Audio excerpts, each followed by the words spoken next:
प्रकाश आंबेडकर यांच्यासोबत पहिली युती ही तुम्ही केली होती, परंतु आत्ताची परिस्थिती पाहिली गेली तर प्रकाश आंबेडकर आपल्यासोबत नाही आहेत, महाविकास आघाडी सोबत नाही आहेत, परंतु ते काँग्रेसच्या काही 7 ते 10 जागांवर पाठिंबा देत आहेत, परंतु ठाकरे गटाच्या उमेदवारांच्या पाठीशी मात्र ठाकरेंच्या विरोधात उमेदवार दिले तर दुसरीकडे बारामतीत सुप्रिया सुळेंना प्रकाश आंबेडकरांनी पाठिंबा. हो बरोबर आहे. तसं आश्चर्यकारकरित्या नागपूरमध्ये त्यांनी काँग्रेसला पाठिंबा दिला जिकडे गडकरी उभे आहेत. बरोबर आहे.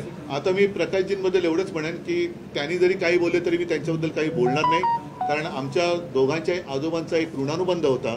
त्या ऋणानुबंधाला जागून मी प्रकाशजींना पण सांगेन की आपण हुकुमशाही विरुद्ध एकत्र आलो होतो. ठीक आहे, आज जरी तुमचं आमचं जमलं नसेल तरीसुद्धा ते भविष्यात जमणारच नाही अशी भूमिका घेऊ नका.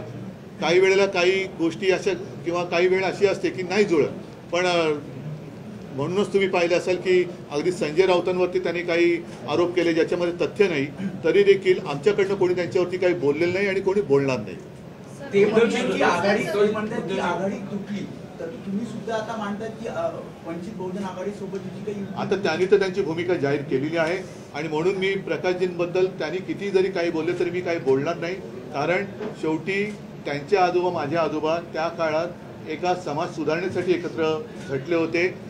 आता माझी अशी प्रामाणिक इच्छा होती की आम्ही दोघं जण हुकुमशाहीच्या विरोधात आणि खास करून डॉक्टर बाबासाहेब आंबेडकरांनी म्हणजे प्रकाशजींच्या आजोबांनी लिहिलेली घटना आहे, संविधान आहे, ती धोक्यात आली असताना आपण जरा थोडंसं एकत्र येऊन आपल्या सर्वसामान्य जनतेची ताकद या हुकुमशाहीला दाखवायला पाहिजे होती असं माझं मत होतं. ठीक आहे, त्यांचं आमचं यावेळेला जरी जमलं नसलं तरी मी पुन्हा एकदा सांगतो, ते जरी काही बोलले तरी मी तरी काही त्यांच्यावरती बोलणार नाही आणि माझ्या लोकांना सुद्धा सांगितले की तुम्ही काही बोलू नका. प्रकाशजींना सांगेन की तुम्ही प्रत्येक शेवटी त्या घटनेमध्येच आहे की लोकशाही आहे, प्रत्येकजण आपापली मत स्वातंत्र्य हे मांडू शकतो, मतं मांडू शकतो आणि ते स्वातंत्र्य टिकवण्यासाठीच आम्ही एकत्र येऊ इच्छित होतो. देश विदेशातील प्रत्येक घडामोडींचे लाईव्ह अपडेट मिळवण्यासाठी आता साम टीव्हीच्या सर्व सोशल मीडिया प्लॅटफॉर्मला लाईक, फॉलो आणि सबस्क्राईब करा. तसंच सर्व नोटिफिकेशनसाठी बेल आयकॉन प्रेस करायला विसरू नका.